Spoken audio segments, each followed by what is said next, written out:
मित्रों, श्री कृष्ण कहते हैं, हे अर्जुन, दुनिया को खुश रखने की कोशिश में इंसान खुद से ही दूर होता चला जाता है।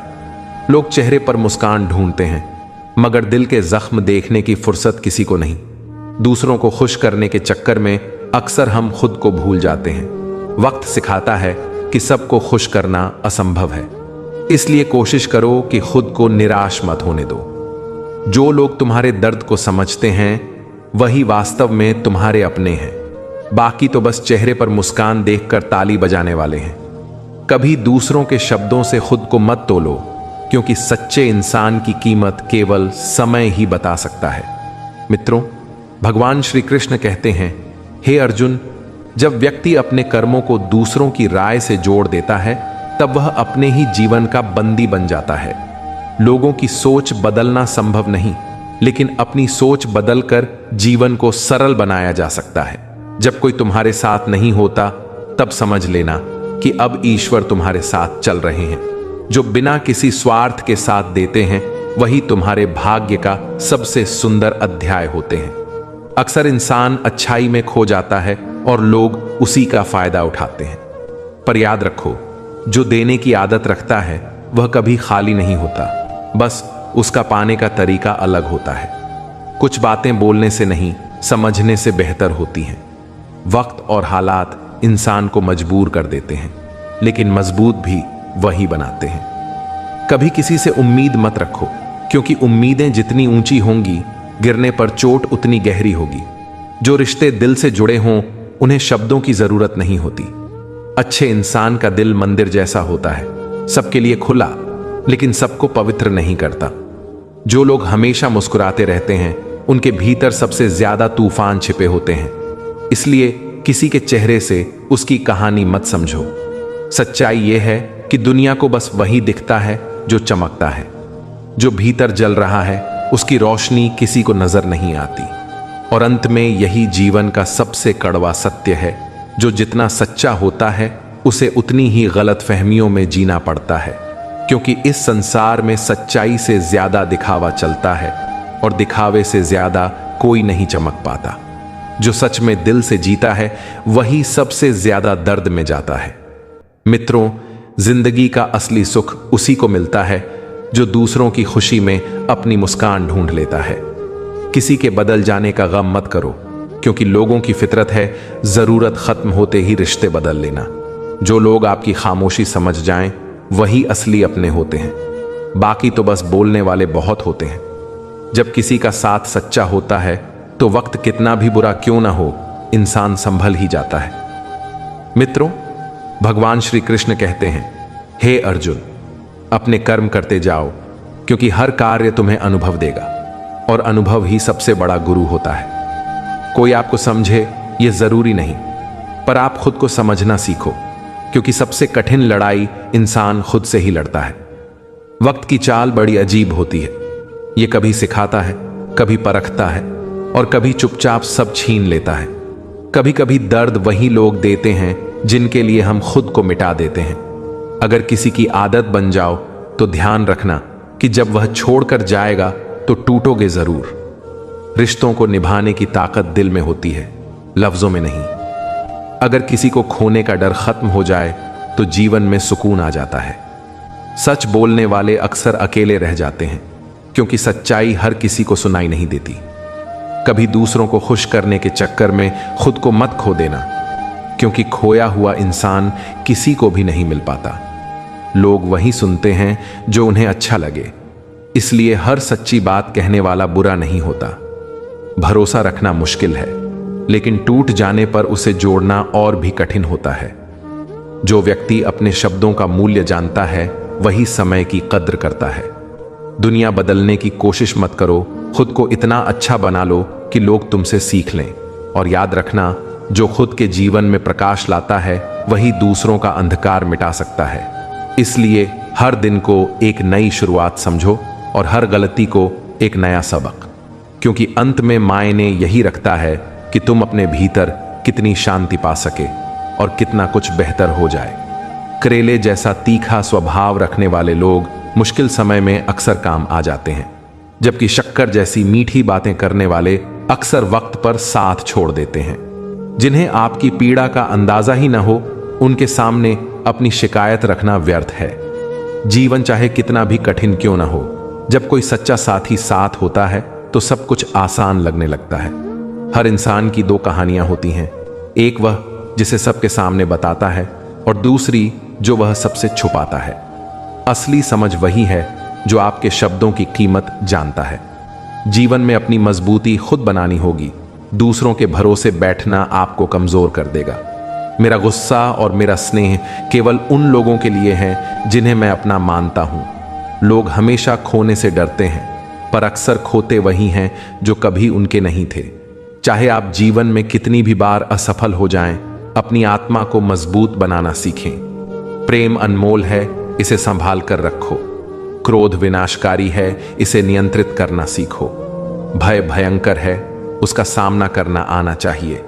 तनाव और बेचैनी तब होती है जब इंसान दूसरों के लिए खुद से ज्यादा सोचता है।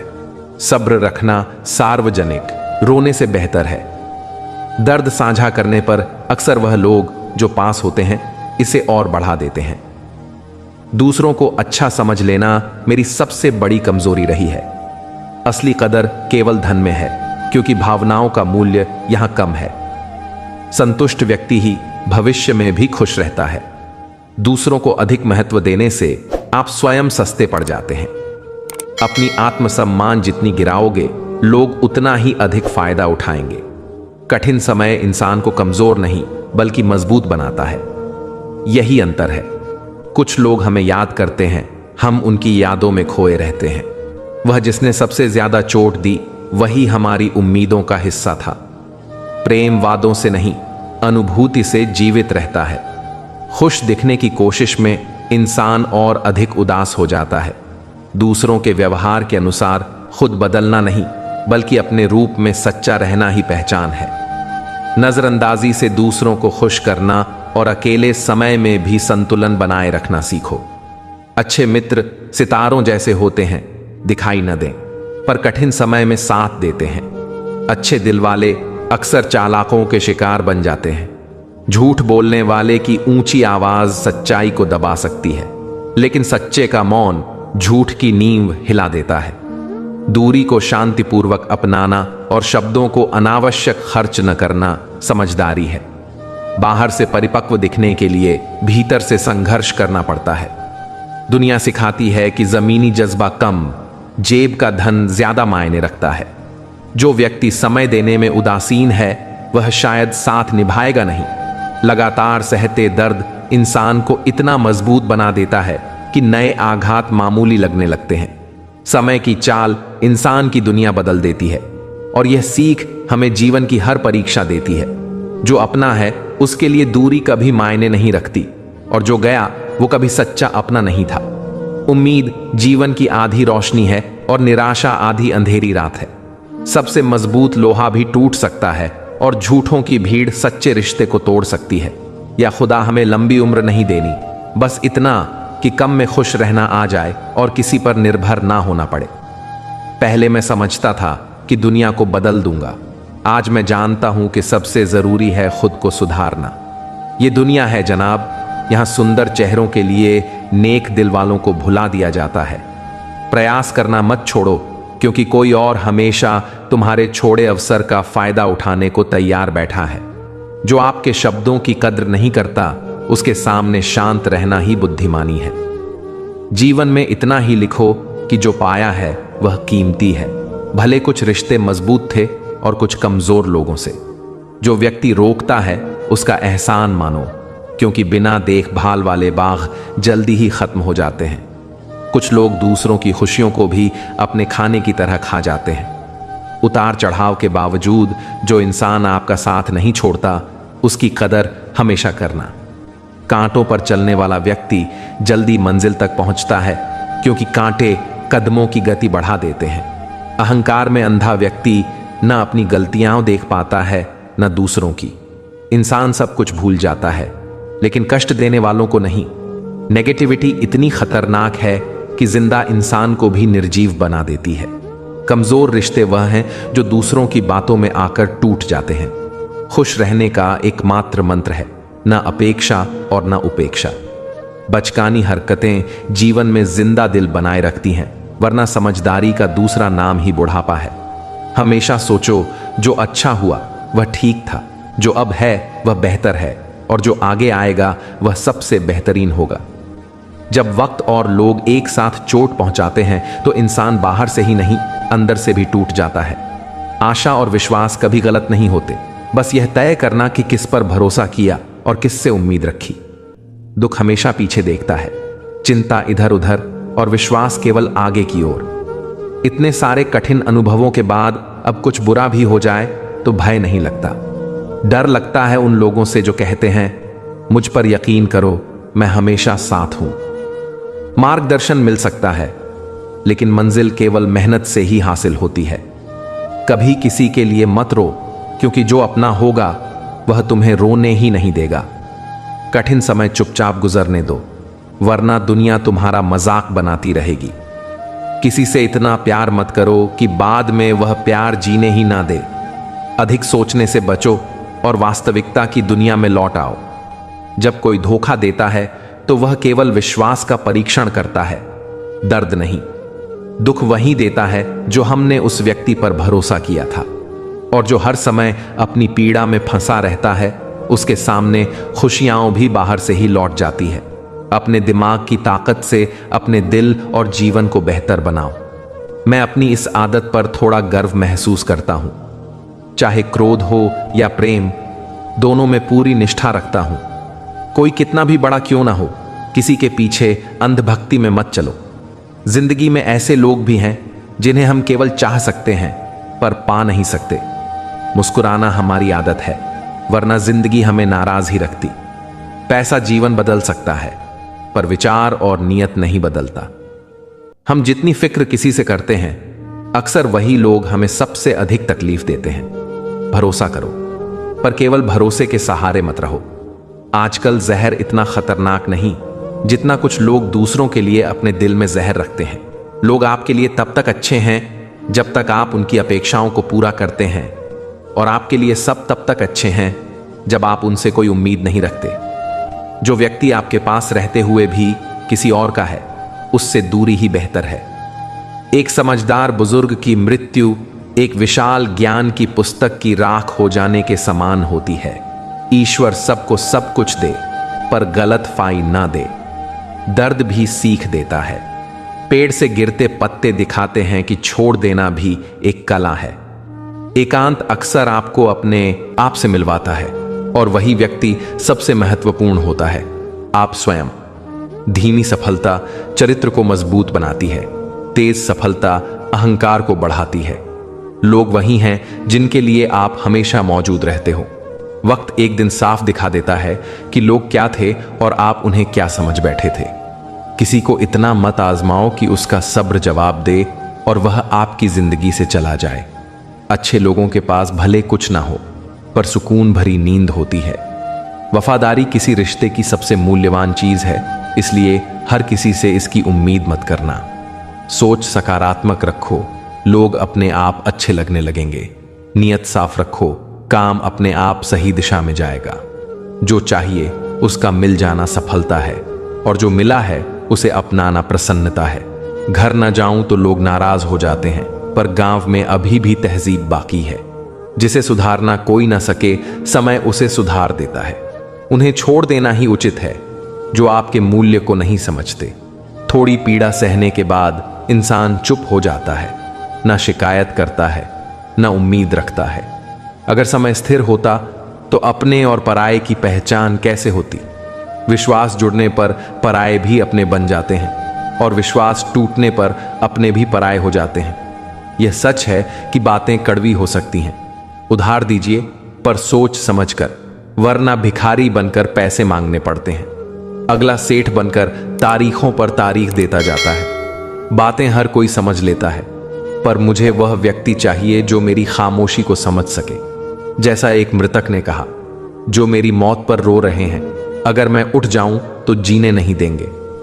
मैं झुकता नहीं, पर जिन्हें मैं पसंद हूं वे मुझे कहीं भी झुकने नहीं देते।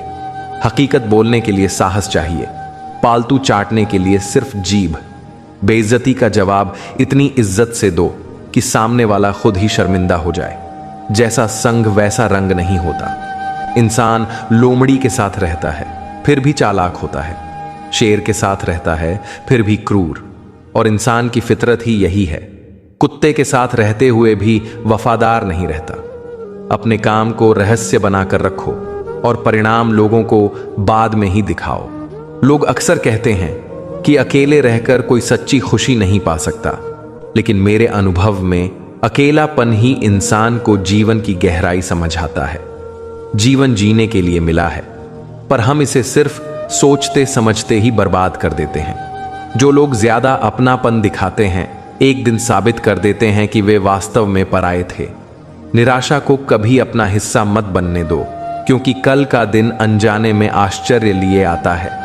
वह रिश्ते जिनमें आपने अपनी अहमियत खो दी हो, उन्हें बिना शोर के पीछे छोड़ देना ही बेहतर है।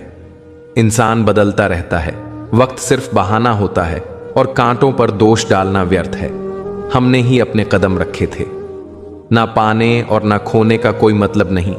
यही दुनिया है, इसे कुछ न कुछ हमेशा चाहिए। तेरी राहों में हम बार बार रुके, सिर्फ खुद का इंतजार करते हुए। मेरी सोच में यही अंतर था कि मैंने तुम्हें खास समझा और तुमने मुझे सामान्य। मेरा दिल अब भी तुमसे बात करने की तरसता है। अपने लिए मैंने सजा चुनी और तुझसे दूरियां रखी ताकि तुम्हारी खुशियां सुरक्षित रहें। मंजिल को खबर नहीं कि रास्ते ने हमें क्या छीन लिया। हर किसी से प्यार होना जरूरी नहीं, और मजबूरी भी कभी कभी हमें मजबूर कर देती है। इस जहां में कोई नहीं जो मुझे समझ सके, और मेरी एक आस भी टूट चुकी है। हाथ पकड़ना ही पर्याप्त नहीं, उसे हमेशा थामे रखना आवश्यक है। किसी को शोर में नींद नहीं आती, किसी को खामोशी में चैन नहीं मिलता। जो कहते थे कि कभी तुम्हें खोना नहीं चाहेंगे, वही एक दिन भुला देते हैं। अपनी जिंदगी में हर किसी को उतनी ही जगह दो जितनी वह तुम्हें देता है, नहीं तो या तो तुम खुद रोओगे या वह तुम्हें रुलाएगा। तमाशा हम खुद बनाते हैं, अपनी कमजोरियां दिखाकर। हर कोई चाहता है कि उसकी तारीफ की जाए, पर यह काम जीवन के अंतिम क्षणों में ही पूरा होता है। उम्र और जिंदगी का फर्क यही है कि अपनों के बिना बीता समय उम्र है और उनके साथ बीता समय जिंदगी। नाराजगी भी कीमती होती है, इसलिए इसे हर किसी पर लुटाना उचित नहीं। कोई रिश्ता हमारी मर्जी से नहीं जुड़ता, यह सिर्फ कुदरत तय करती है। सबसे कठिन काम है इंसानों की पहचान करना। हमने दूर तक खोज की, जीवन नहीं मिला, पर अनुभव बहुत मिले। जरूरी नहीं कि बड़ी छोटे ही घाव दें, छोटी बातें भी गहरे जख्म छोड़ देती हैं। किसी को इतना महत्व मत दो कि अपनी इज्जत ही खो दो। इस समय का धन्यवाद। जो भी सीखा है वही हमें सिखाया। लोगों की आलोचना से परेशान मत हो, ऊपर वाला कदर न करने पर छीन ही लेता है। समय और इंसान दोनों में जिद्दी होना सीखो, क्योंकि सफलता रातों रात नहीं मिलती। संगत का असर अक्सर झूठा होता है। फूलों के साथ रहते कांटे कभी महकते नहीं। गुस्सा छोटा बनाता है और क्षमा महान। गहरी नदी बिना आवाज बहती है, वैसे ही गहरा दुख बिना आंसुओं के भी होता है। दुनिया में हमदर्दी की उम्मीद मत रखो, क्योंकि जो प्यार दिखाते हैं वही जख्म गहरा देते हैं। स्वार्थ पूरा होते ही रिश्ता टूट जाता है। जिसकी गलतियों को मैंने नजरअंदाज किया, उसने बार बार मुझे फालतू महसूस कराया। एक बार झुक जाने पर लोग समझते हैं कि अब हर बार झुकेगा। जब कोई पराये से धोखा खाता है तो लड़ पड़ता है, लेकिन अपनों से धोखा मिलने पर चुप रह जाता है, सोचकर कि रिश्तों में दरार ना पड़े। मित्रों, भगवान श्री कृष्ण कहते हैं, हे अर्जुन, यही समझो कि सब कुछ नजर रखने और संभालने की कला है, और इसे सही समय पर ही दिखाओ। हमने हमेशा तेरी कही बातों को समझा और कभी उसके लिए बुरा महसूस नहीं किया। सामने मीठे शब्द बोलते हुए पीछे गलतियां करने वाले दोस्त से दूरी बनाना ही ठीक है। ऐसे लोग अंदर से जहर भरे और ऊपर से अमृत दिखते हैं। सपने बड़े देखो, कठिनाइयां आएंगी, पर सफलता का मजा तब आता है जब मेहनत का परिणाम शोर मचाए। ऊंचाई पर वही पहुंचते हैं जो प्रतिशोध छोड़कर सुधार और विकास की सोच रखते हैं।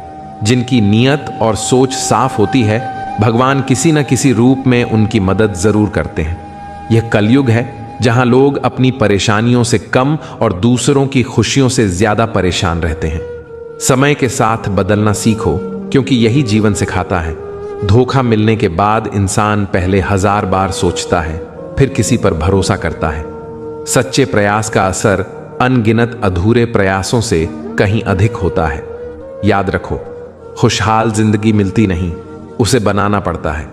अगर ईश्वर ने कोई चीज ले ली जिसे खोने का कभी ख्याल भी नहीं था, तो अवश्य वह कुछ ऐसा देगा जिसका सोचना भी आपने नहीं किया होगा। सोच में बीमारी लग जाए तो इंसान होश में रहकर भी बेहोश सा रहता है। हर किसी को अच्छा मत समझो, क्योंकि अक्सर लोग दिखने में अलग और असल में कुछ और होते हैं। झूठ अजीब है, खुद बोले तो अच्छा लगे, किसी और से सुने तो गुस्सा आए। कठिनाइयां हमेशा अच्छे पात्र को ही मिलती हैं। सच बोलने पर भी रिश्ते टूट सकते हैं। पहली बार अक्सर गलत इंसान को पसंद कर लेते हैं, और जब सही लोग मिलते हैं विश्वास करना छोड़ देते हैं। दिल टूटना केवल दिल का नहीं, भरोसा और लगाव भी तोड़ देता है, और यह कभी कभी परम शत्रु से भी खतरनाक होता है। ज्यादा विकल्प होने पर लोग किसी एक की भावनाओं को समझ नहीं पाते। किसी के लिए इतना टूटना कि अपने लिए मुस्कुराना भूल जाओ, व्यर्थ है। खराब किस्मत हमेशा नहीं रहती, कई बार हमारे फैसले ही गलत होते हैं। थोड़े काबिल लोग अक्सर दूसरों को कम समझने लगते हैं। इंसान के शब्द नहीं, उसका समय बोलता है। नजर उसी को ढूंढती है जो इसे नजरअंदाज करता है। मोहब्बत सिखाने वाला इंसान रिश्तों में भी सुधार लाता है, पर धोखा चाहे जो भी वजह से हो, धोखा ही होता है। रिश्तों की खूबसूरती समझने में है। खुद जैसा इंसान खोजोगे तो अकेले रह जाओगे। दूरियां मायने नहीं रखती जब दिल वफादार हो। आजकल ज्यादा अच्छा होना भी जोखिम भरा है। यदि अपने ही गिराते हैं, संभलने में समय लगता है। लोग आपकी कदर तभी करते हैं जब जरूरत हो। विश्वास जीतने में जिंदगी लगती है, तोड़ने में एक पल काफी। बदलाव निश्चित है, दिल बदलते हैं, लोग मिलते जुलते हैं, और बिछड़ते सब अपनी मर्जी से। भूलना सीखो, यही भलाई है, क्योंकि दुनिया भी ऐसा ही करती है। चरण छूने चाहिए उन लोगों के जिनका व्यवहार पवित्र हो। ईर्ष्या मोहब्बत से भी खतरनाक है। आसानी से मिलने वाली चीज की कोई कदर नहीं करता।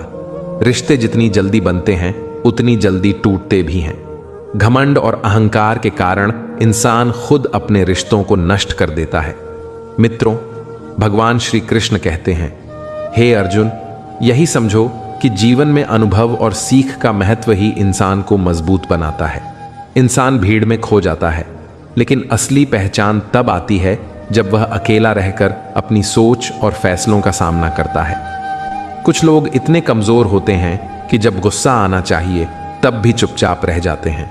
कई बार मन में बहुत कुछ होता है कहने को, पर वह शब्द मन के भीतर ही रह जाते हैं।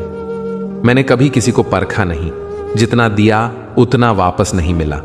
शायद किसी को मेरी कमी भी महसूस हो, पर शायद भगवान ने मुझे ऐसा ही बनाया है। चाहे रिश्तों को जितना भी संभालो, बदलने वाला इंसान हमेशा बदल जाता है।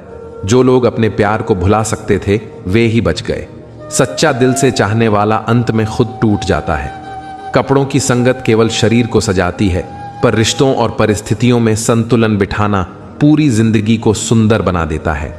झूठी उम्मीद देने से बेहतर है कि सच बोलकर मना कर दो। मित्रों, समय एक अदृश्य और अपरिहार्य शक्ति है जो जीवन के हर पहलू को प्रभावित करती है। यह न केवल जीवन की गति तय करता है, बल्कि हमारे फैसलों और प्रयासों के परिणाम भी समय पर निर्भर करते हैं। समय सभी के लिए आता है और यह कभी स्थिर नहीं रहता। आज सफलता से दूर जो लोग हैं, उनका भी समय आएगा।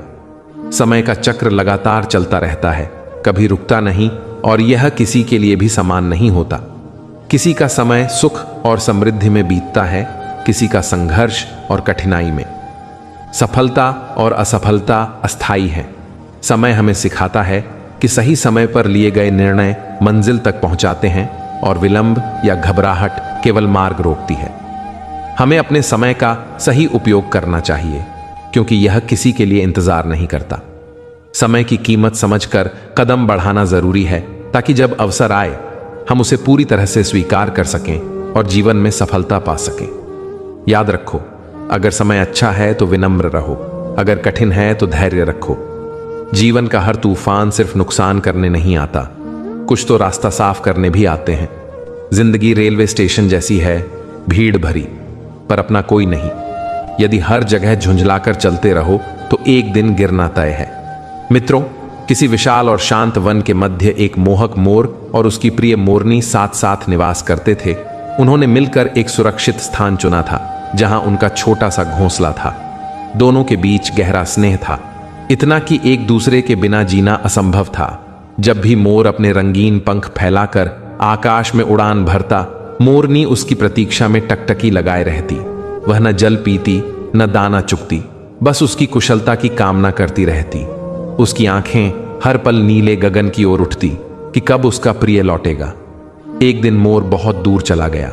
मोरनी ने प्रतीक्षा करते करते दिन से रात कर दी। सूरज ढल गया और चांद निकल आया। देर रात थका हारा मोर लौटा, मगर आज उसके चेहरे पर मुस्कान नहीं थी। न उसने पंख फैलाए न कोई स्वर निकाला। वह चुपचाप घोंसले में जाकर बैठ गया। मोरनी चिंतित हुई, धीरे से उसके पास आई और कोमल स्वर में बोली, प्रिय, आज तुम्हारा मन इतना उदास क्यों है? मोर ने मुस्कुराने की चेष्टा की और कहा, कुछ नहीं, बस यूं ही। लेकिन मोरनी कैसे मानती? उसने उसके कंधे पर सिर रखकर कहा, मुझे सच्चाई जाननी है। मोर कुछ देर मौन रहा, फिर बोला, यदि तुम सच जानना चाहती हो तो मेरी बात ध्यान से सुनो। बहुत समय पहले एक विशाल राज्य था जिसका नाम सुधांशगढ़ था। वहां के राजा वीरकेतु और रानी पद्मावती शासन करते थे। उनके पास अपार धन था, रत्न जड़ित महल थे, चांदी के सिंहासन थे और प्रजा सुखी थी। लेकिन उनके जीवन में एक गहरी कमी थी, संतान का अभाव। राजा और रानी का जीवन वैभव से भरा होने पर भी अधूरा था। वे हर दिन ईश्वर से संतान की प्रार्थना करते, तीर्थ जाते, यज्ञ करते, दान देते, पर भाग्य मौन था। समय बीतता गया, दोनों वृद्ध हो चले और मन में भय घर कर गया। हमारे बाद इस साम्राज्य का उत्तराधिकारी कौन होगा? यही चिंता उनकी हर सांस में बस गई थी। एक संध्या महल के द्वार पर एक तेजस्वी तपस्वी आया। उसका नाम था योगीराज त्रिकालदर्शी। उसकी आंखों में गहरी करुणा और मुख पर दिव्य तेज था। रानी स्वयं उसके स्वागत के लिए आईं और चरणों में सिर रख दिया। साधु ने पूछा, देवी, तुम्हारे मुख पर इतना दुख क्यों झलक रहा है? रानी की आंखों से अश्रु बह निकले और उन्होंने अपनी संतानहीनता की पीड़ा साधु को बताई। कुछ क्षण मौन रहकर योगीराज बोले, पद्मावती, तुम्हारी विनम्रता व्यर्थ नहीं जाएगी। तुम शीघ्र ही एक ऐसा पुत्र पाओगी जो राज्य का ही नहीं, धर्म का भी रक्षक बनेगा। वह तुम्हारे घर में प्रकाश फैलाएगा और युगों तक तुम्हारा नाम अमर करेगा, क्योंकि तुम्हारी कोख से एक दिव्य बालक जन्म लेगा। वह चांदनी की तरह उज्जवल, गुलाब की पंखुड़ी जितना कोमल और शेर जितना पराक्रमी होगा। यह सुनते ही रानी की आंखों में उम्मीद की नई किरण जागी। परंतु साधु ने आगे कहा, देवी, ध्यान रहे, यह बालक केवल 15 वसंतों तक इस धरती पर रहेगा। उसके बाद उसका समय पूरा हो जाएगा। मैं इससे अधिक वरदान नहीं दे सकता।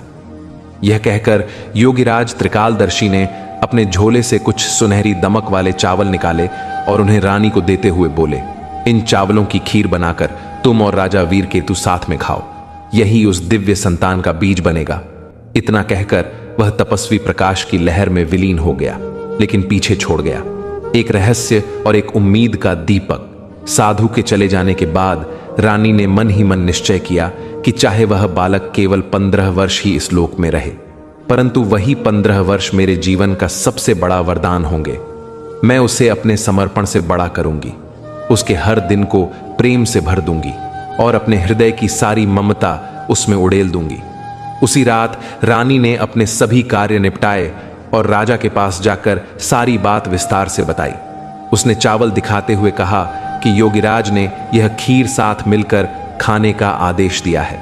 राजा ने हंसकर कहा, इतना दान तप करने के बाद भी जब फल नहीं मिला तो अब इन चावलों से संतान कैसे होगी?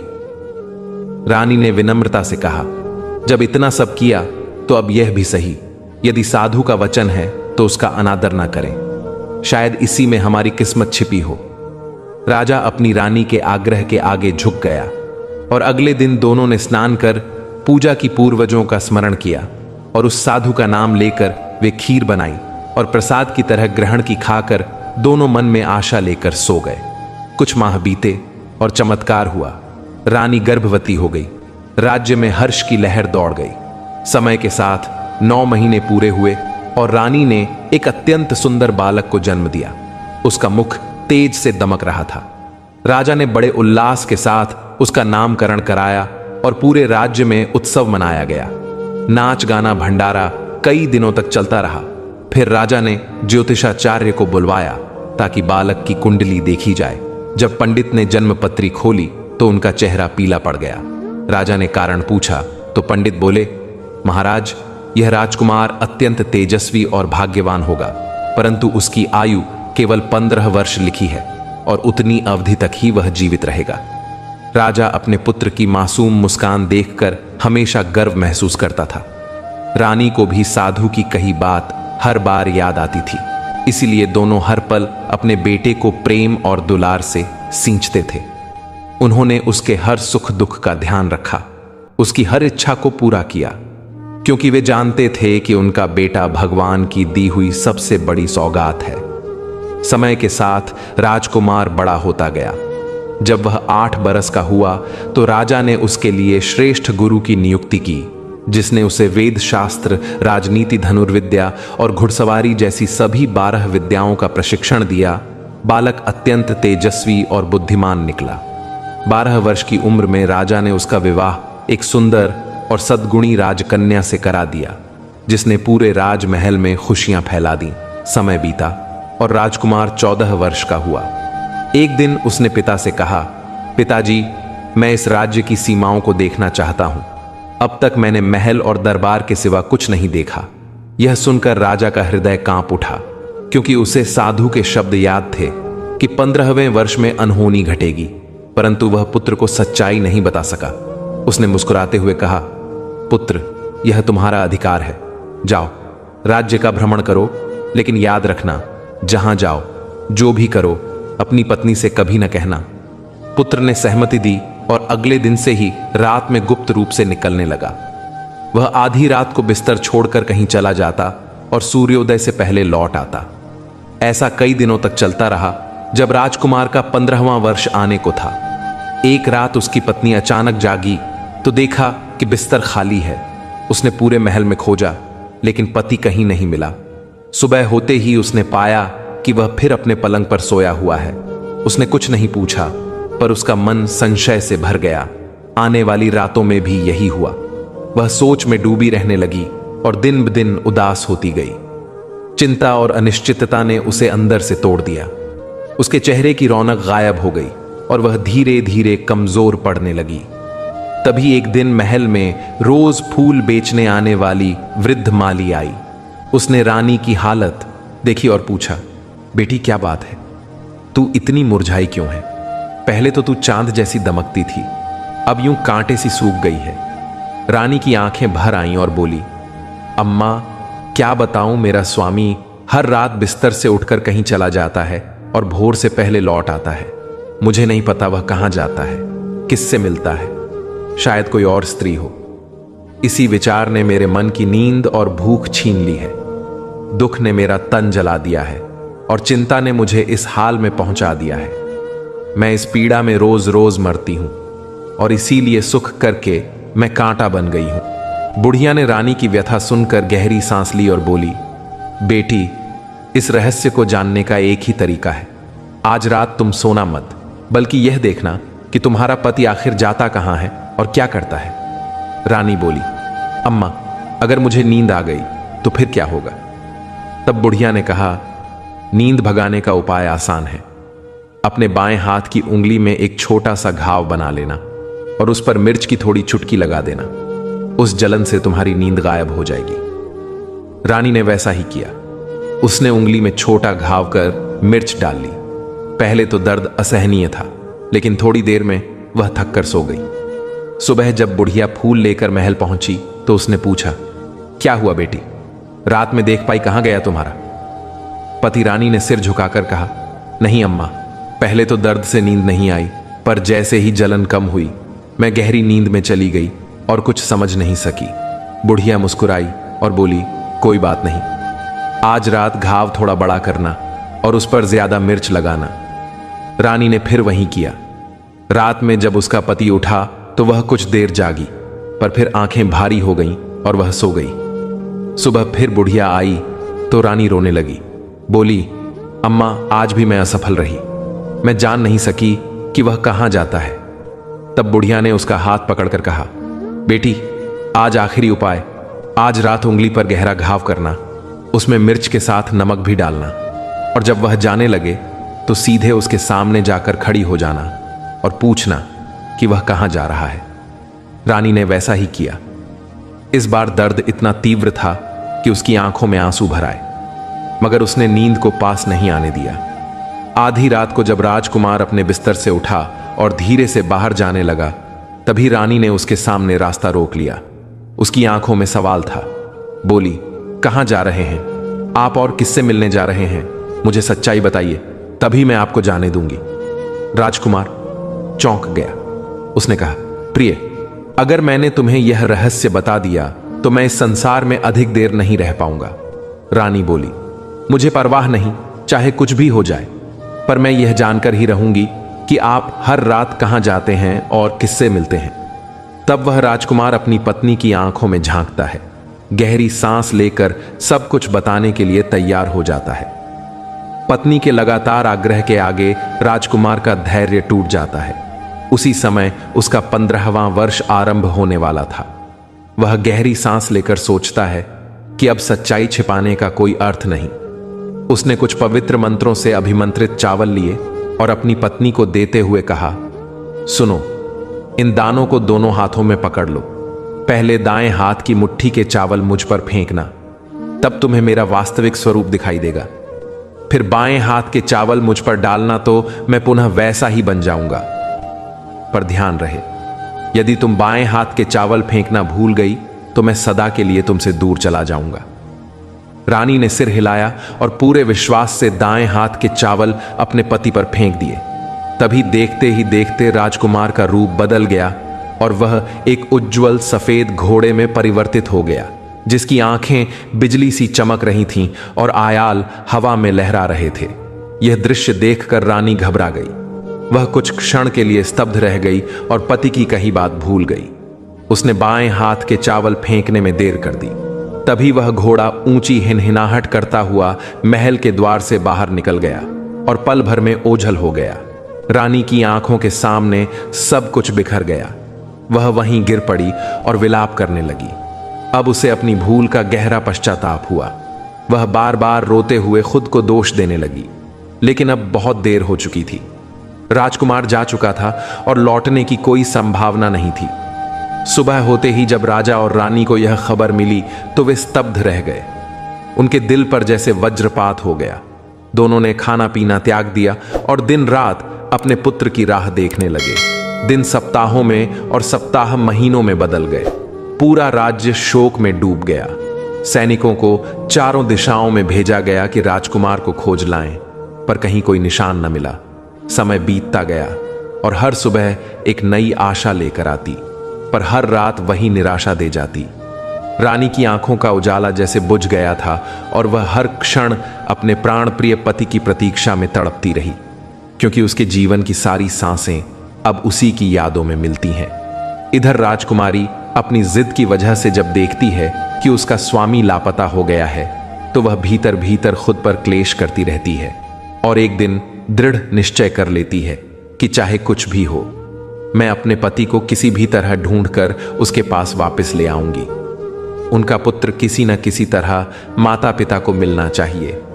तब वे अपनी बहू को जाने की आज्ञा दे देते हैं और कह देते हैं, बेटी, जहां जाना चाहो जाओ, पर हमारे पुत्र को वापस लाकर आना। ईश्वर तुम्हें सफलता दे। रानी फिर भेष बदलकर एक संपन्न सेठानी का रूप धारण कर लेती है और कुछ सेवक नौकरों व दासियों को साथ लेकर दाम दम छोटा सा सामान हाथ में लेकर राज्य की सीमा की ओर निकल पड़ती है। वहां पहुंचकर वह एक बड़ा भोजनालय खोल देती है और आने जाने वाले यात्री आवागमन को निशुल्क भोजन परोसना शुरू कर देती है। पर भोजन खाने की शर्त यह रखती है कि खाने से पहले जो भी आए वह अपनी तरफ से कोई अनूठी बात मालकिन यानी रानी को बताए और लोग कहते समझते हुए मैंने यह देखा है कहकर वहां से निःशुल्क भोजन ग्रहण कर जाते हैं। पर रानी जो खास सूचना ढूंढ रही थी वह अब तक हाथ नहीं लगी। ऐसे कई दिन बीते। एक दिन हुआ यह कि महल में फूल बेचने वाली बूढ़ी औरत की एक संतान थी, एक बेटा और उसकी पत्नी, जिनका एक छोटा सा लड़का यानी बूढ़ी का पोता था। जब बेटा और बहू सुबह काम पर निकलते तो पोते की देखभाल की जिम्मेदारी बूढ़ी पर रहती। बूढ़ी को पान का बड़ा शौक था और पान बनाने के लिए वह सिपियां लेकर आती, जिन्हें भूनने हेतु गोबर के कंडे चाहिए होते थे। कंडे जुटाने हेतु वह बांस की टोकरी लेकर चरागाह के मैदान में चली जाती और वहां कंडे इकट्ठा करते करते शाम ढल जाती। शाम को जब बेटा और बहू लौटते तो देखते कि उनका बच्चा घर पर अकेला रो रहा है। दोनों क्रोध से भर उठते और जैसे तैसे बूढ़ी आ पहुंचती। बेटे ने पूछा, पोते को अकेला छोड़कर क्यों गई थी? बूढ़ी कहने लगी कि गोबर के कंडे इकट्ठा करने गई थी। पुत्र ने गुस्से में चेतावनी दी कि फिर ऐसा हुआ तो सख्त सजा मिलेगी। बूढ़ी ने वादा किया, पर अगले दिन भूलकर फिर मैदान चली गई। शाम को लौटकर जब वे पाए कि बच्चा फिर अकेला और रो रहा है तो पति का धैर्य टूट गया और उन्होंने बूढ़ी को घर से निकाल दिया। बूढ़ी रात भर विधि विधान खोकर बाहर अंधेरे में बैठी रही और सुबह होते ही टोकरी लेकर फिर कंडे इकट्ठा करने निकल पड़ी। उस दिन उसी पागलपन सी लगन में वह कंडे बटोरते बटोरते सुबह से शाम तक काम करती रही और जब उसे होश आया तो वह गांव के उस मार्ग पर थी। वह सामने कुछ साफ नहीं देख पा रही थी। अंधेरा इतना घना था कि वह आंखें चौड़ी करके कुछ समझने की कोशिश करती और किसी तरह डगमगाते कदमों से आगे बढ़ती जा रही थी। तभी एक दिन अचानक एक कपिला गाय आई, जिसके गले में बजती घंटी छन छन की मधुर आवाज कर रही थी। वह गाय ठुमकती हुई उस सूने मैदान में उतरी तो बुढ़िया के मन में ख्याल आया कि अगर मैं इसके पीछे पीछे चलूं तो यह जरूर गांव तक का रास्ता दिखा देगी। उसने उसी क्षण निर्णय लिया और उस गाय के पीछे लग गई। गाय धीरे धीरे मैदानों को पार करती हुई एक से दूसरे तक जाती रही। पहला, दूसरा, तीसरा और इस तरह कुल 6 मैदानों को पार कर 7वें मैदान पर पहुंच गई। वहां जाकर उसने अपनी सींगों से एक विशाल पत्थर को हटाया। पत्थर हटते ही नीचे उतरने वाली सीढ़ियां दिखाई दीं, जो किसी अज्ञात लोक की ओर जा रही थीं। जैसे ही गाय उन सीढ़ियों से नीचे उतरी, बुढ़िया ने झटपट उसकी पूंछ पकड़ ली और उसके साथ नीचे उतर गई। नीचे पहुंचते ही उसने पूंछ छोड़ दी और चारों ओर नजर दौड़ाई। उसने देखा कि वहां हर ओर प्रकाश फैला हुआ था। दीपक जल रहे थे और वातावरण में एक रहस्यमयी चमक थी। तभी उसकी नजर उस गाय पर गई जिसके गले में अपने आप माला पड़ गई और वह छम छम करती हुई किसी अदृश्य व्यक्ति द्वारा दुही जाने लगी। बुढ़िया यह सब देखकर भयभीत हो गई। सोचने लगी कि यह कैसी विचित्र जगह है, यहां तो मैं फंस गई। वह किसी कोने में छिपने का स्थान ढूंढने लगी, मगर जहां भी देखती सब तरफ उजाला ही उजाला था। आखिरकार वह एक किनारे जाकर खड़ी हो गई और सामने का दृश्य देखने लगी। तभी अचानक वहां एक सफेद घोड़ा प्रकट हुआ और पास के 2 कुंडों में से एक में जाकर कूद गया। घोड़ा जब ऊपर आया तो वह एक सुंदर राजकुमार में बदल चुका था। उसने दूसरे कुंड में स्नान किया, नए वस्त्र धारण किए और पास रखे सुंदर पलंग पर जा बैठा। उसके सामने अपने आप थाली में तरह तरह के व्यंजन, दूध की कटोरी, पान और सुपारी आ गए। उसने आदर पूर्वक भोजन किया, दूध पिया और पान खाकर विश्राम करने से पहले भगवान सूर्य का स्मरण किया। फिर उसने सामने बैठे एक काले कौवे की ओर देखा और प्रेम से बोला, कौवे, ओ कौवे कावक कर बता, मेरे माता पिता इस समय क्या कर रहे हैं? कौवा बोला।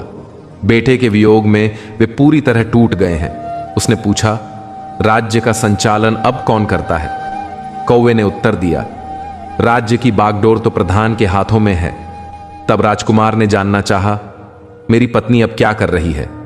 कौवे ने बताया कि उसने नगर के चौराहे पर एक भोजनालय खोल लिया है, जहां वह रोज आने जाने वालों से ताजा समाचार पूछती रहती है। यह सुनकर राजपुत्र ने कहा, अच्छा, और फिर गहरी नींद में चला गया। कोने में खड़ी बूढ़ी औरत यह सब देख रही थी। उसके जीवन में यह दृश्य सबसे विचित्र था। उसका हृदय बेचैनी से भर गया। वह अपनी भूख प्यास भूलकर बस आगे की घटना जानने को उतावली हो उठी। परंतु रात शांत रही। सुबह होते ही पलंग पर सोया राजकुमार उठा और वहीं पुराना कुंड देखकर उसने फिर से छलांग लगा दी। इस बार वह पुनः घोड़े का रूप लेकर बाहर निकला और तीव्र गति से पाताल नगरी से निकल गया। बूढ़ी को समझ नहीं आया कि वह कहां गया। तभी रात की तरह किसी ने फिर उस गाय को छमछम की आवाज के साथ दुहना शुरू किया। दूध दुहने के बाद अचानक उसके गले की रस्सी अपने आप खुल गई और वह गाय सीढ़ियों की ओर दौड़ी जो ऊपर जाती थीं। गाय को इस तरह जाते देख बुढ़िया ने सोचा, अगर अब इसके साथ नहीं गई तो कोई अनर्थ हो जाएगा। वह फुर्ती से दौड़ी और गाय की पूंछ पकड़ ली। गाय के साथ वह ऊपर आ गई। जैसे ही वे बाहर पहुंचे, सुरंग का द्वार अपने आप बंद हो गया और उस पर रखा विशाल पत्थर पहले जैसा जम गया। ऊपर आकर गाय जंगल की दिशा में चली गई और बुढ़िया, जिसने पाताल की विचित्र घटनाएं देखी थीं, बावली सी किसी से सब कुछ साझा करने को तड़प उठी। तभी उसे याद आया कि नगर सीमा पर एक औरत है जो भोजनालय चलाती है और जो कोई नई खबर लाता है उसे मुफ्त भोजन देती है। यह सोचकर बुढ़िया ने निश्चय किया कि वहीं जाकर सब कुछ बताएगी ताकि आगे के जीवन की भूख प्यास की चिंता समाप्त हो जाए। वह तुरंत भोजनालय के फाटक पर पहुंची और वहां टंगे नगाड़े के सामने खड़ी होकर जोर जोर से नगाड़ा बजाने लगी ताकि सबको अपनी कहानी सुनाने का अवसर दिया। नगाड़े की आवाज सुनते ही रानी के चेहरे पर मुस्कान फैल गई। उसने सोचा कि निश्चित ही कोई बड़ा समाचार लाया गया है। तुरंत उसने अपने सैनिकों को आदेश दिया कि जाकर देखो कौन आया है और उसका अच्छे से स्वागत करो। आदेश मिलते ही सिपाही नीचे भागे तो देखा कि एक बूढ़ी औरत नगाड़ा पीट रही है। उन्होंने पूछा, अरे मां, क्यों नगाड़ा बजा रही हो?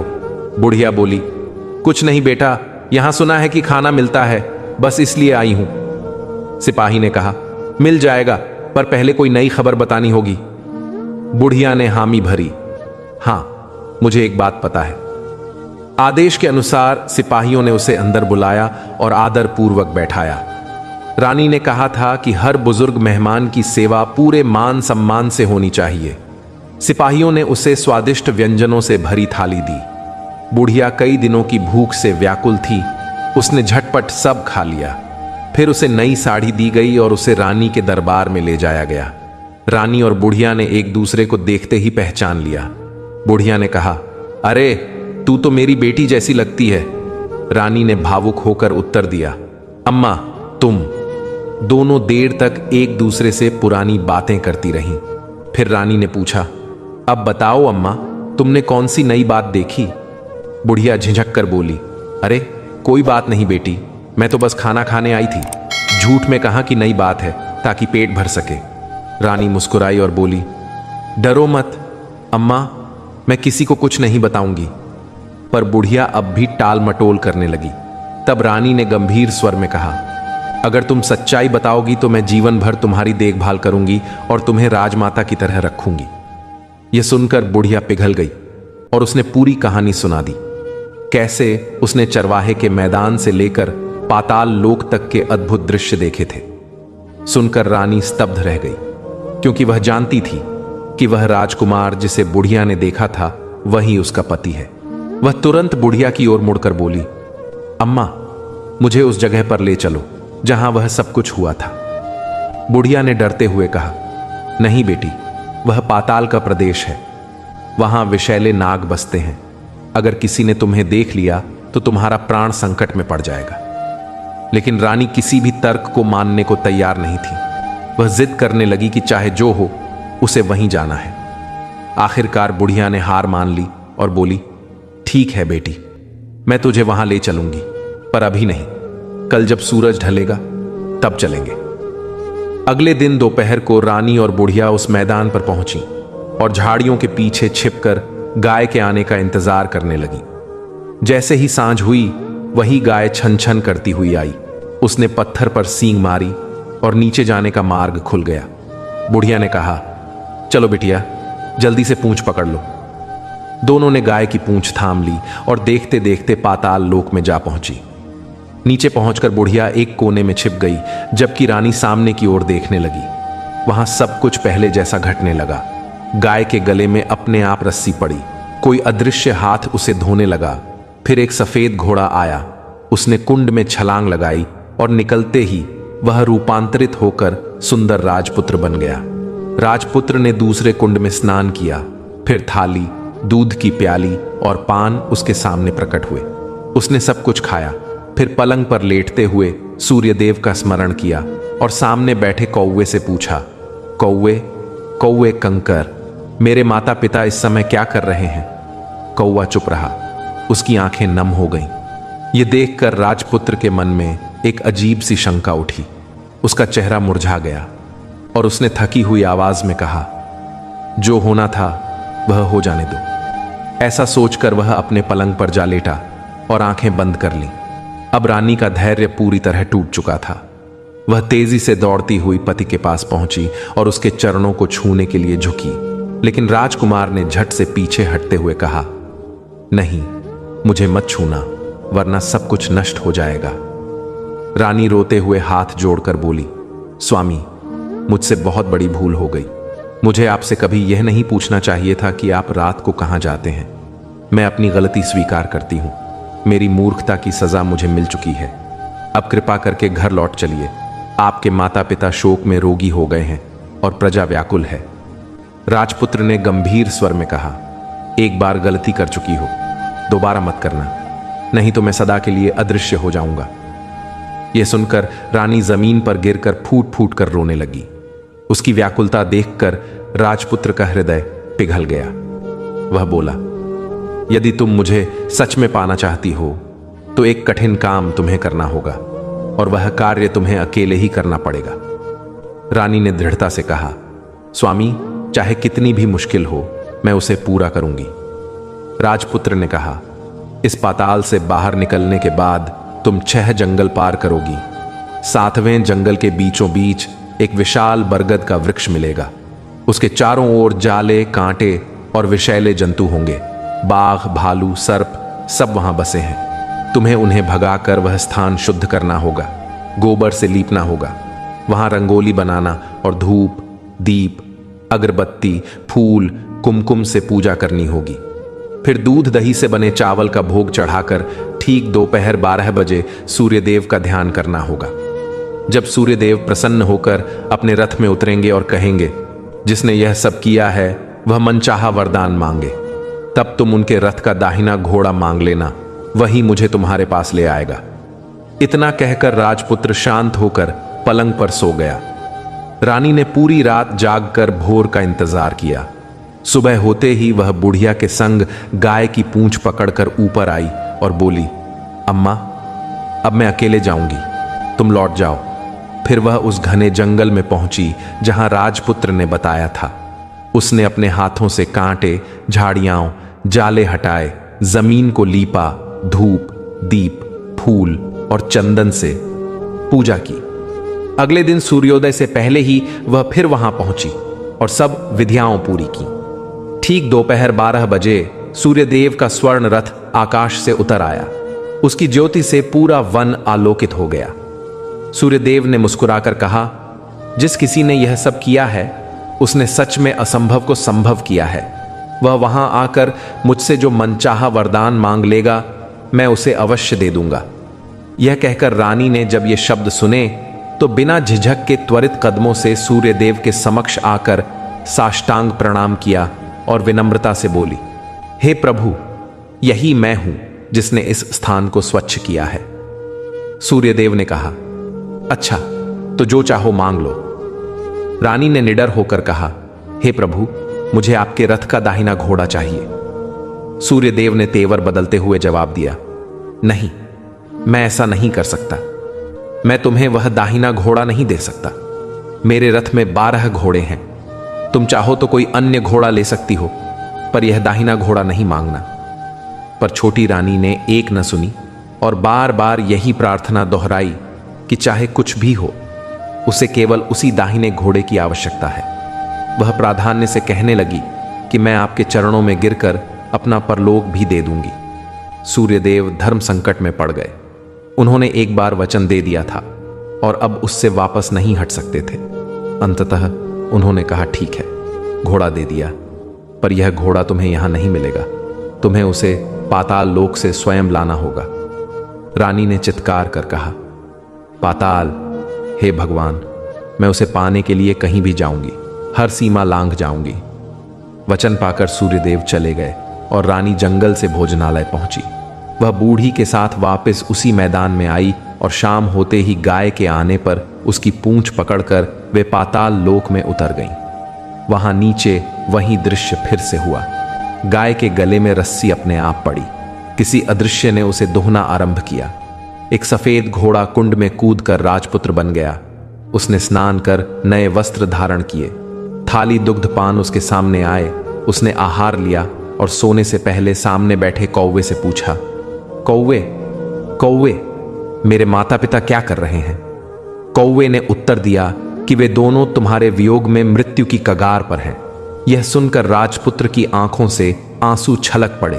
फिर उसने पूछा कि कौवे, मेरे राज्य का संचालन कौन कर रहा है? कौवा बोला कि तुम्हारे राज्य का प्रधान शासन चला रहा है और जनता पर अत्याचार कर रहा है। यह जानकर राजपुत्र क्रोध से इतना भर उठा कि उसने अपनी मुट्ठी भी बांधी और फिर वही पूछा, कौवे, मेरी पत्नी इस वक्त क्या कर रही है? कौवा कुछ देर तक मौन रहा, कुछ नहीं बोला। तब रानी अपने धैर्य को खो बैठी।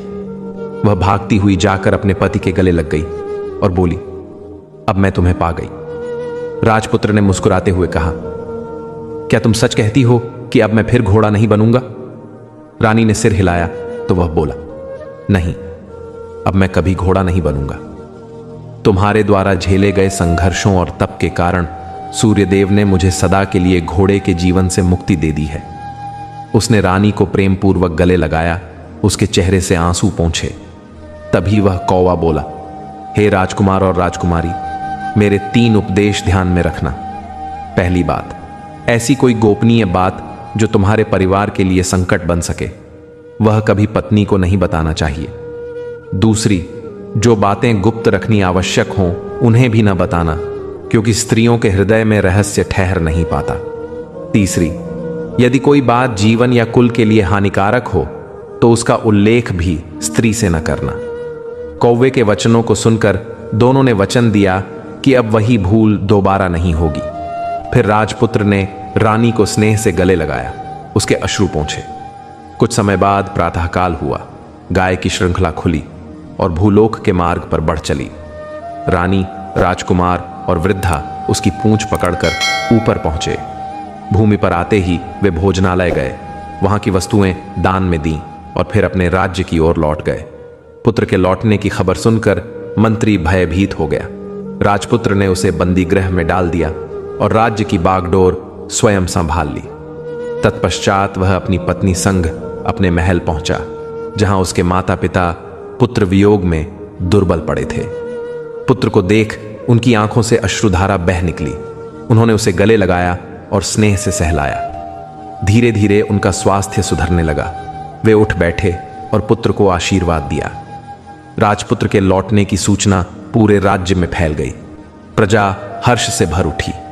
सब महल में एकत्र होकर अपने प्रिय राजा का स्वागत करने लगे। राजपुत्र ने सबको आशीर्वाद दिया कि अब किसी को कोई दुख नहीं होगा। फिर वह अपने सिंहासन पर बैठ गया और एक न्यायप्रिय राजा के रूप में अपने राज्य का संचालन करने लगा। वह अपनी पत्नी, माता पिता और उस वृद्धा के साथ शांतिपूर्ण जीवन व्यतीत करने लगा और उसे सदा अपने पास रख लिया। मित्रों, कृष्ण कहते हैं, एक बार अगर भरोसा टूट जाए तो लाख कोशिश करने पर भी पहले जैसा नहीं बन पाता। रिश्ते कांच की तरह होते हैं, एक बार दरार आ जाए तो चमक वापस नहीं आती। वक्त और हालात हमेशा इंसान को सिखा देते हैं कि कौन अपना है और कौन सिर्फ दिखावे का।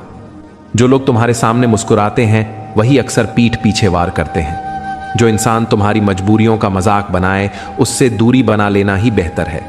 सच्चे रिश्ते वो नहीं जो हर वक्त साथ हों, बल्कि वो हैं जो गैर हाजिर रहकर भी एहसास दिलाएं कि वो पास हैं।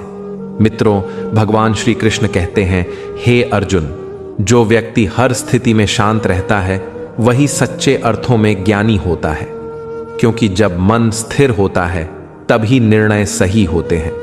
किसी को समझाने से बेहतर है कि उसे समय के हवाले कर दो, क्योंकि वक्त सबसे बड़ा शिक्षक है। कभी भी अपनी अच्छाई का प्रदर्शन मत करो, क्योंकि सच्चे लोग पहचानने के लिए शब्द नहीं, एहसास रखते हैं। कुछ लोग सिर्फ इसलिए बदल जाते हैं क्योंकि उन्हें लगता है कि अब तुम उन्हें खो नहीं सकते। जो लोग तुम्हारे साथ रहकर भी तुम्हें अकेला महसूस कराते हैं, उनसे दूर हो जाना ही समझदारी है। जिंदगी में हर किसी को खुश करने की कोशिश मत करो, क्योंकि कुछ लोग सिर्फ शिकायत करने के लिए ही पैदा हुए हैं। इंसान अगर खुद के भीतर झांके तो बाहरी दिखावे की जरूरत ही नहीं पड़ती। कभी कभी खामोशी वो जवाब होती है जो हर सवाल को खत्म कर देती है। मुस्कुराने की कोशिश करना मत छोड़ो, चाहे हालात कितने ही बुरे क्यों ना हो, क्योंकि यही मुस्कान एक दिन तुम्हारी ताकत बन जाएगी। जिंदगी में गहराई तब आती है जब दर्द को भी सबक समझा जाए। जो लोग तुम्हारी मेहनत की कद्र नहीं करते, उनके सामने अपनी अच्छाई साबित करने की जरूरत नहीं। वक्त आने पर वही लोग पहचानेंगे कि तुम कितने सच्चे थे। दूसरों को गलत साबित करने में अपनी सच्चाई मत खो देना।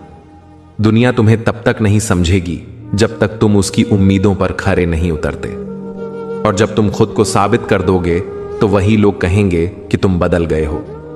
इसीलिए सुकून वही है जहां उम्मीदें कम और आत्मविश्वास ज्यादा हो। याद रखो, कोई भी इंसान तुम्हारे लिए हमेशा सच्चा नहीं रहेगा, क्योंकि इस दुनिया में अब लोग फायदा देखकर ही रिश्ता निभाते हैं, और जब वो फायदा खत्म हो जाता है तो अपनापन भी नजर नहीं आता, प्यार भी नहीं, अपनापन भी नहीं, भरोसा भी नहीं, और कभी कभी तो इंसानियत तक, धोखा भी नहीं। जितने लोग जीत की खुशी सिर्फ परिणाम देखकर समझते हैं, उन्हें पता नहीं कि असली मजा तब आता है जब मुश्किल हालात में भी हौसला बनाए रखा जाए। अनुभव ने यह सिखाया है कि जो इंसान आपकी भावनाओं को जानकर भी आपको चोट पहुंचाए, वह कभी आपका अपना नहीं होता। अकेले रहना दोहरे और दिखावे वाले लोगों के साथ रहने से कहीं बेहतर है। पुराने समय में घर का माहौल ऐसा था कि हर कोने में अपनापन महसूस होता था। अब घर भी खाली खाली सा लगता है। संयम और सहनशीलता कमजोरी नहीं, बल्कि ऐसी ताकतें हैं जो हर किसी में नहीं होती। अगर सामने मंजिल है तो रास्ता मत बदलो, अपने सपनों को कभी मत तोड़ो। जैसे जैसे जिंदगी बीतती है, एहसास होता है कि माता पिता अक्सर सही ही कहते थे। दूरी से रिश्ते खत्म नहीं होते, बस फासले बढ़ जाते हैं। हम भी अब गहनों की तरह हो गए हैं, दिखते तो हैं पर दिलों में जगह नहीं बना पाते। खुद पर नियंत्रण रखना ही असली शक्ति है। सच्ची ताकत दूसरों को नियंत्रित करने में नहीं, बल्कि खुद को काबू में रखने में है। अपने हुनर का सही उपयोग ही सफलता का असली मार्ग है। केवल हुनर होना पर्याप्त नहीं, उसे सही दिशा में लगाना भी जरूरी है। खोई चीजों को याद कर समय बर्बाद मत करो। जो तुम्हारे पास है उसकी कदर करो और उसमें खुश रहो, क्योंकि यह जीवन किसी और का सपना भी हो सकता है। किसी को ध्यान से सुनना सबसे बड़ी तारीफ है। मुस्कान तुम्हारे चेहरे की सबसे कीमती चीज है, जो बाहरी सुंदरता से भी ज्यादा महत्वपूर्ण है। मुस्कान सबसे सस्ती और सबसे असरदार दवा है। जीवन जीना है तो नदी से सीखो, वह अपने भीतर की गंदगी खुद साफ कर लेती है। अकेले रहना सिखाता है कि असल में हमारे पास खुद के अलावा कुछ नहीं है। खाली हाथ आए थे, खाली हाथ ही जाना है, तो मोह माया और दौलत की होड़ क्यों? प्यार वादों से नहीं, एहसास से टिकता है। खुश दिखाने की कोशिश में इंसान और अधिक उदास हो जाता है। चाहे कोई कितना भी अपना हो, लेकिन पहले वह अपने फायदे को देखता है। पुराने रिश्ते नए बनने के बाद अक्सर खो जाते हैं। कुछ लोग इतने विश्वास के साथ झूठ बोलते हैं कि पहचान ही नहीं पाते। लोग तुम्हारी कदर तब करते हैं जब बहुत देर हो चुकी होती है। पानी की बूंद गर्म तवे पर गिरती है तो सूख जाती है, कमल के पत्ते पर गिरती है तो मोती बन जाती है, शंख में गिरती है तो खुद मोती बन जाती है। फर्क सिर्फ संगत का होता है। कलयुग में कदर उसकी नहीं होती जो सच में रिश्ते निभाता है, बल्कि उसकी होती है जो दिखावा करता है। जिंदगी हाथ में नहीं, लेकिन कभी कभी यह ऐसा थप्पड़ मारती है जो हमेशा याद रहता है। रिश्तों को ठंड लगने का खतरा हो तो गर्माहट देने के लिए खामोशी अपनाना ठीक है। जिंदगी आपको वही देती है जिसके आप काबिल हैं। जो चाहते हैं वह हमेशा नहीं मिलता। आंख बंद करके भरोसा मत करो। नियत साफ और मकसद सही हो तो यकीनन किसी ना किसी रूप में ईश्वर मदद करते हैं। अस्त होता सूरज यह दर्शाता है कि अंत भी खूबसूरत हो सकता है। वक्त वह तराजू है जो बुरे समय में अपनों का वजन तोलता है। झूठ बोलते हुए जो कहते हैं हम मिट्टी से बने हैं। मैं कई अपनों से वाकिफ हूं जो पत्थर से बने हैं। कुछ रिश्ते किराए के मकान जैसे हैं, जितना सजो लो कभी अपने नहीं होते। दुनिया कहती है हार मान लो, लेकिन दिल कहता है एक बार और कोशिश कर। जाने वाले चले जाते हैं, बस यादें छोड़ जाते हैं। खुले आसमान में चांद और दिल में जागा प्यार कभी कम या ज्यादा होता रहता है। फसल जैसी है यह जिंदगी, इंसान को हर हाल में काटनी ही पड़ती है। इसलिए अच्छे बीज बोएं ताकि अच्छी फसल हो। अच्छे लोगों की खासियत यह है कि वे बुरे वक्त में भी अच्छे रहते हैं। जंग के साथ जीवन तो मिल जाता है, पर कुछ को इसका सही इस्तेमाल करने की कला नहीं आती। सच्चे दिल वाले इंसान चाहते हैं कि उन्हें मिला सुख सबको मिले और दुख किसी और को न पहुंचे। आवाज देने वाले तो बहुत हैं, लेकिन अपनापन वही महसूस कराता है जहां एहसास हो। हर मंजिल का कोई ना कोई रास्ता होता है और उसे पहचानना हमारा काम है भी नहीं। जरूरत सिर्फ चाह की नहीं, समझ की भी होती है। मेहनत और लगन ही सफलता के सच्चे प्रतीक हैं। सच्ची मानवता उसी में बसती है जहां मन में शांति और व्यवहार में करुणा हो। जो कर्म करता है उसे फल अवश्य मिलता है। आज नहीं तो कल सही, लेकिन मिलता जरूर है। जैसे गहरा कुआं मीठा, वरना यह भी अमीर गरीब का तमाशा बन जाती। शांति में सबसे बड़ी शक्ति छिपी है। जैसे ठंडा लोहा कठोर होता है, वैसे ही शांत व्यक्ति अडिग रहता है, जबकि क्रोध में व्यक्ति दूसरों के इशारों पर नाचने लगता है। मैं झुकता हूं क्योंकि मुझे रिश्ते प्यारे हैं, न कि इसलिए कि मैं गलत हूं। इस संसार में कई लोग जान कहकर पुकारते हैं, पर वही सबसे पहले दिल तोड़ जाते हैं। इंसान अब शेयर बाजार बन गया है, कब गिरेगा कोई नहीं जानता। हर शब्द का स्वाद होता है, इसलिए बोलने से पहले सोचो कि वही बात अगर तुम्हें कही जाए तो कैसा लगेगा। जो व्यक्ति दर्द में भी मुस्कुराना सीख लेता है, वह सच में जीत चुका होता है। जिसको तुम अपनी आदत बना लेते हो, वही एक दिन तुम्हें तोड़ देता है। प्रेम उतना ही करो कि तुम्हारा सम्मान सलामत रहे। मोहब्बत जरूरी है, पर आत्मसम्मान उससे ऊपर है। खूबसूरत दिखना मायने नहीं रखता, लेकिन किसी के लिए जरूरी होना सबसे सुंदर एहसास है। शरीर के घाव भर जाते हैं, पर सम्मान पर लगी चोट कभी नहीं मिटती। इस युग में खुलकर जीना है तो किसी की मोहब्बत में डूबना नहीं, क्योंकि आज जो तुम्हारा है कल किसी और का हो सकता है। अगर तुमने जीवन को सही समझ लिया तो तन्हाई में भी उत्सव लगेगा, लेकिन अगर नहीं समझा तो भीड़ में भी अकेलापन महसूस होगा। आज लोग फिल्मों में दर्द देखकर रोते हैं, पर असली दुख को दिखावा कहकर हंस देते हैं। तुमने जीवन को ऐसे भीगे कागज की तरह बना दिया, ना लिखने लायक छोड़ा ना जलने के। जीवन में सबसे बड़ा पाठ यह है कि इंसान अपने भीतर की शक्ति को पहचान ले और उसी के अनुसार चलना सीखें, क्योंकि हर व्यक्ति के अंदर एक अदृश्य ऊर्जा होती है जो परिस्थितियों को बदलने की क्षमता रखती है, कठिनाइयों को चुनौती बनाने की ताकत देती है और हर असफलता में सफलता का बीज छुपा होता है। जो लोग अपने मन की आवाज को सुनते हैं, वही कभी भी दूसरों की सोच और दबाव में बहकर अपनी राह नहीं खोते। जब इंसान अकेले में अपने विचारों और भावनाओं का विश्लेषण करता है, तब उसे अपनी वास्तविक ताकत और कमजोरियों का सही पता चलता है। अक्सर हम दूसरों की राय को महत्व दे देते हैं और अपनी सच्चाई को नजरअंदाज कर देते हैं, लेकिन असली बुद्धिमानी यही है कि हम अपने मूल्यों, अपने सिद्धांतों और अपने लक्ष्य को कभी नजरअंदाज न करें। जो इंसान आत्मविश्वास और धैर्य के साथ अपने काम को करता है, वह किसी भी परिस्थिति में सफल हो सकता है। मित्रों, भगवान श्री कृष्ण कहते हैं कि अपने कर्मों में ईमानदार रहो, दूसरों की तुलना में नहीं बल्कि अपनी प्रगति में ध्यान दो, क्योंकि जो व्यक्ति दूसरों से मुकाबला करता है वह अक्सर अपने आप से हार जाता है। रिश्ते जीवन में महत्वपूर्ण हैं, लेकिन असली मूल्य उनका नहीं है जो दिखावे के लिए बनाए जाते हैं। बल्कि उनका है जो सच्चाई, समझदारी और सहयोग पर आधारित होते हैं।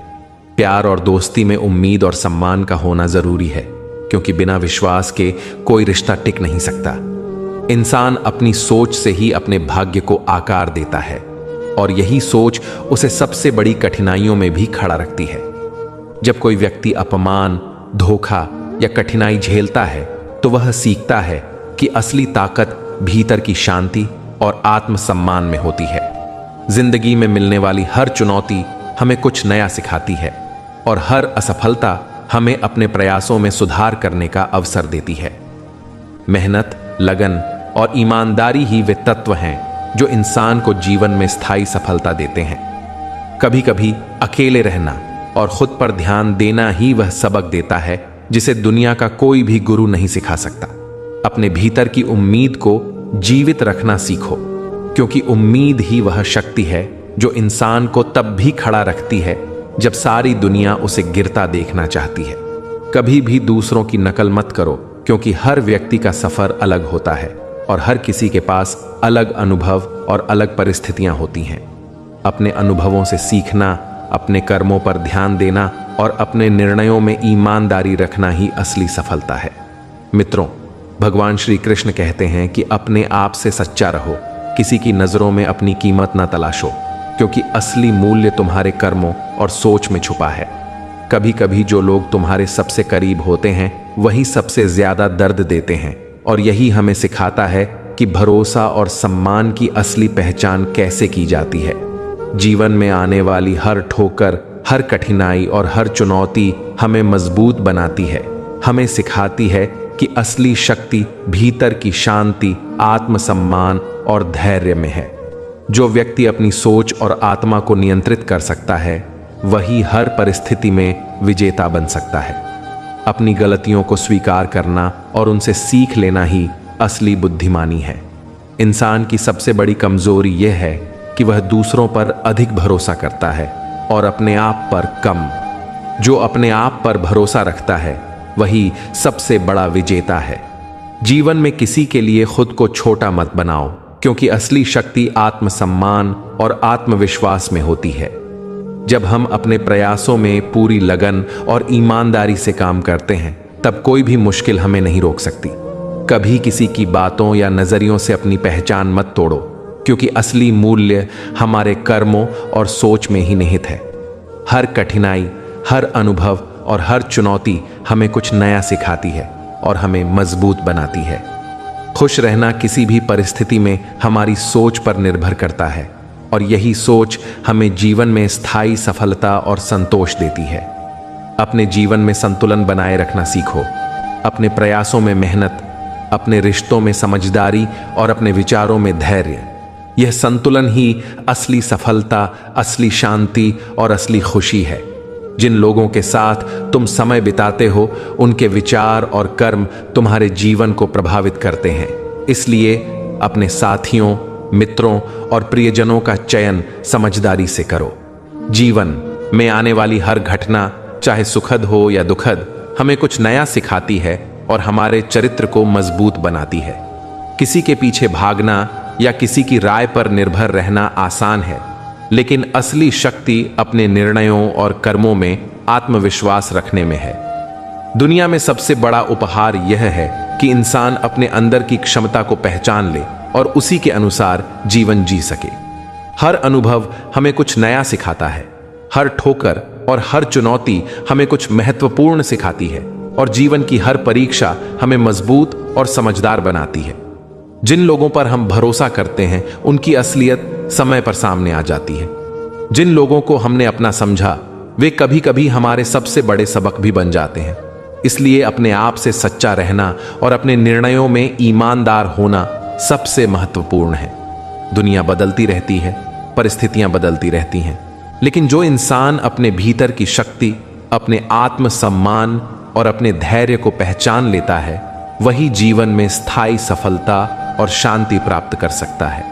अपने भीतर की ताकत और संभावनाओं को पहचानो, क्योंकि यही असली शक्ति है जो इंसान को हर परिस्थिति में सफल बनाती है। जीवन में आए हर अनुभव को सम्मान दो, चाहे वह सुखद हो या दुखद। सही निर्णय लेने के लिए अपनी सोच और आत्मविश्वास को महत्व दो। कभी भी दूसरों से तुलना मत करो, क्योंकि हर इंसान का सफर अलग होता है। जो व्यक्ति अपने भीतर आत्मविश्वास, उम्मीद और धैर्य रखता है, वही जीवन में वास्तविक विजय प्राप्त करता है। हर ठोकर और हर कठिनाई हमें यह सिखाती है कि असली शक्ति भीतर की शांति, आत्मसम्मान और धैर्य में है। और यही जीवन की सबसे बड़ी सीख है, यही अमृत वचन है। और इन्हें अपनाकर ही इंसान अपने जीवन को सार्थक बना सकता है। जीवन में सबसे ताकतवर तत्व हमारी सोच ही है, जो हर परिस्थिति को बदलने और हमें नए रास्ते दिखाने की क्षमता रखती है। जब हम अपने कर्मों की गहराई को समझते हैं और उन्हें पूरी ईमानदारी से निभाते हैं, तो जीवन का हर मोड़ सफलता की ओर ले जाता है। मेरा कर्म ही मेरा भाग्य है, और जो इसे अपनाकर चलता है वह कभी हार नहीं मानता। अगर कोई इंसान तुम्हारे सामने अपनी हर बात रखता है, तो समझो कि वह तुम पर खुद से भी ज्यादा भरोसा करता है। अकेले रहना, अकेले रोना और खुद के साथ वक्त बिताना इंसान को सबसे मजबूत बनाता है। इंसान अपने समय का उपयोग वहीं करता है जहां उसे असली खुशी मिलती है। बाकी सब बहाने और भ्रम है। जब दर्द हद से ज्यादा बढ़ जाता है, तो इंसान रोता नहीं, वह खामोश हो जाता है और अपने भीतर की आवाज सुनता है। इस दुनिया में बहुत लोग प्यार करते हैं, लेकिन असली मूल्य प्यार में नहीं, भरोसे में होता है। मैं किसी को इज्जत दूं और वह उसे बरकरार ना रखे, ऐसा संभव नहीं। जो नसीब में है वह खुद आएगा, और जो नहीं है वह आकर भी चला जाएगा। जिंदगी को इतना गंभीरता से लेने की जरूरत नहीं, क्योंकि कोई भी यहां से जिंदा नहीं बचकर जाता। अगर यह दुनिया पूरी तरह अच्छी होती, तो हम रोते रोते जन्म नहीं लेते, और अगर पूरी तरह बुरी होती, तो जाते जाते लोगों की आंखें नम नहीं होती। आज भले ही मेरी जरूरत किसी को नहीं है, लेकिन एक दिन मेरी कमी जरूर महसूस होगी। आज परछाई से पूछो कि तू मेरे साथ क्यों चलती है, तो वह मुस्कुराकर जवाब देती है। और कौन है तेरे साथ? जिसकी परवाह ही नहीं, उसे परेशान करने का कोई फायदा नहीं। घमंड किस बात का? इंसान का बाहरी रूप उतार दो तो अंदर से सभी समान ही होते हैं। जिस चीज के पीछे दौड़ रहे हो, सोचना जरूरी है। अगर वह मिल गई तो क्या करोगे? सुकून वही नहीं देता जिसे हम सुकून समझते हैं। मंजिल पाना आसान नहीं होता। रास्ते कई बार हमारी मेहनत और ताकत छीन लेते हैं। इसका एहसास सिर्फ मुसाफिर को ही होता है। उम्मीद एक ऐसी ताकत है जो मुश्किल हालात में भी हमें संभाले रखती है। अपनों की कही बातों का असर दिल पर पड़ता है। गैरों की इतनी औकात नहीं कि यह आंखों में आंसू ला सके। मैं अकेले रहने से नहीं थकती, लेकिन लोगों के बीच झूठी मुस्कान ओढ़ने से थक जाती हूं। दिल को पत्थर करना पड़ा ताकि आंखें दरिया न बन जाएं। कितना बेईमान है यह दिल, धड़कता मेरे लिए है मगर तड़पता उसके लिए। महंगे जूते वहीं पहनते हैं जिनके नसीब में ज्यादा चलना नहीं लिखा होता। जो चीज खुद कमा सकते हो, उसके लिए किसी और के आगे हाथ मत फैलाओ। घमंडी इंसान को समझाने में अपना वक्त बर्बाद मत करो। अपने वक्त की कीमत पहचानो और गैरों पर व्यर्थ मत जाया करो। हर मनुष्य को बचपन के दिन प्रिय होते हैं, क्योंकि उस समय उसे कोई भी चिंता नहीं रहती।